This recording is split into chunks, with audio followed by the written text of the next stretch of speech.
Hello everyone, তোমরা সবাই কেমন আছো? আশা করি তোমরা সবাই খুব ভালো আছো, আর আমিও খুব ভালো আছি। আর তোমাদের সকলকে জানাই ঈদ মুবারক।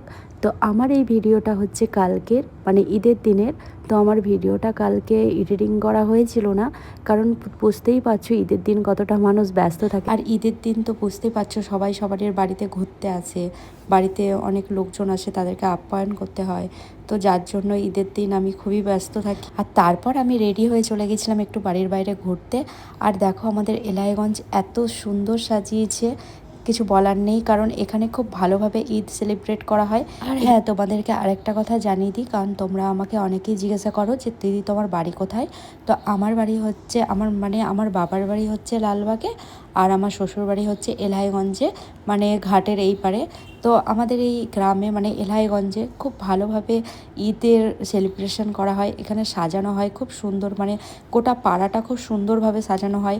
অনেক লোকজন আসে লালবাগ থেকেও এখানে ঘুরতে। তো আমাদের এখানে ঈদ দুদিন সেলিব্রেট করা হয়। তো তোমরা যারা যারা ভাবছো যে এলাইগঞ্জ ঘুরতে আসবে, তো তোমরা সকলেই আজকে অবশ্যই এসো, দেখবে খুব ভালো লাগবে। আর এটা দেখো পুরো আমাদের বাড়ির পাশেই, এখানে বাচ্চাদের অনেক খেলার জিনিস আছে। যেমন এখানে দেখো একটা এটার নাম আমি ঠিক কি জানি না, এটাতে আমার ছেলে চেপেছিল, খুব জিদ করছিল চাপার জন্য। তারপরে আমি এখানে একটা আইসক্রিম কিনে খাচ্ছিলাম, একটু দূরে দাঁড়িয়ে খাচ্ছিলাম, কারণ আমার ছেলে আমাকে দেখে খুব কান্নাকাটি